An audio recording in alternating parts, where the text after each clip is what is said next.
Për ku do thoja ku do jetoja, unë do jetoja çdo herë vetëm në Kosovë. Mirë po, si një zgjidhje të dytë, ndoshta do e merrja Spanjën.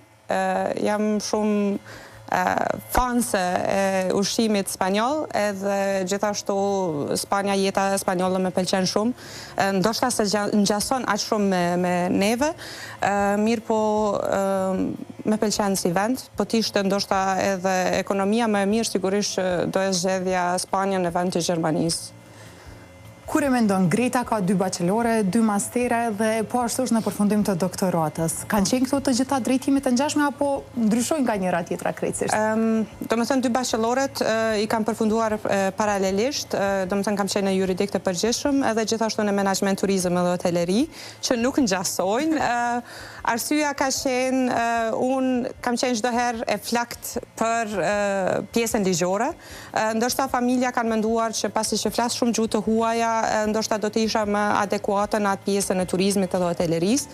Edhe për të mos ia prishur qefin askujt, vendosa që t'i regjistroj të 2 bacheloret pa i treguar askujt të familjes, edhe ishte surprizë vetëm në momentin që më pranuan në të 2 bacheloret, pastaj u tregova që më kam pranuar, edhe nëna shpesh herë merrte si shakose, si bisedë, gjatë bisedës thoshte nuk e di si është gjendja, është mirë në konceptin mendor, sepse i duke që ishte shumë presion.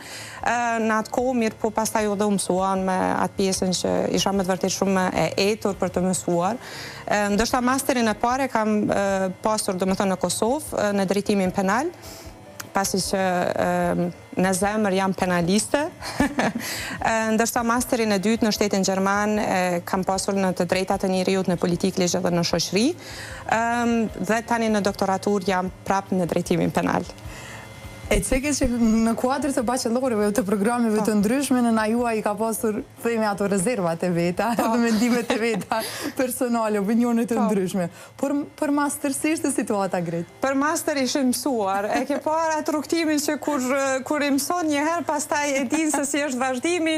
Për master nuk është që ishte shumë surprizë, vetëm më thanë do ndalosh, e tani e kanë gjatë kohës më pyesin pas doktoraturës çfarë do vi. Kështu që jam mësuar. Pas gjithë këtyre viteve, si e definon Greta suksesin? Greta definon suksesin si një mëngjes të këndshëm, një bisedë të mirë, me thjeshtësi, edhe e definon suksesin si një pjesë të secilit njeri, i cili dëshiron që të arrijë diçka në jetë, por çdo herë duke e pasur pranë thjeshtësinë e vet. Sepse kam përshtypjen që ndonjëherë e harrojmë se sa duhet që t'jemi të thjeshtë në jetë. Krahas kësaj, krahas pra një CV perfekte që e gëzon Greta në ditët e sotme, si qëndron me kohën e lirë?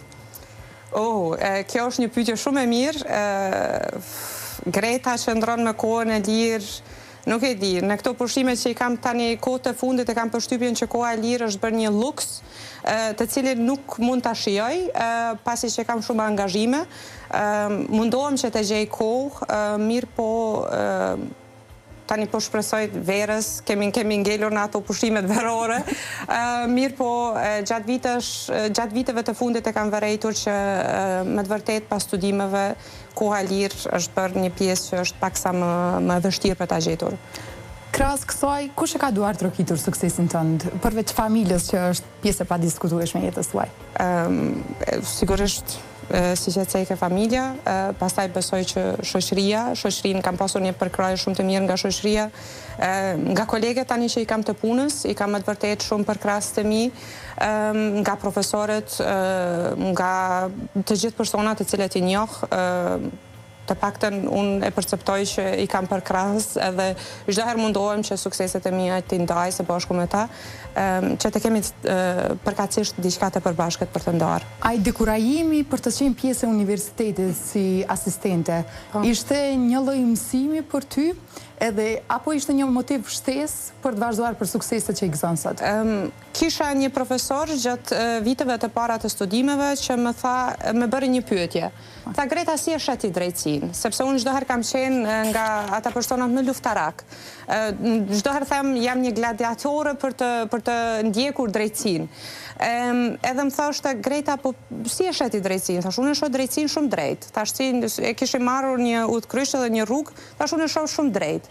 Thash, është dikush fajtor, është fajtor, nuk është fajtor, atëherë thash dalin faktet, ka prova dhe dihet. Me tha jo, tha, drejtësia tha, nuk është ashtu, tha, si që mendon ti, tha, sidomos tha në Kosovë.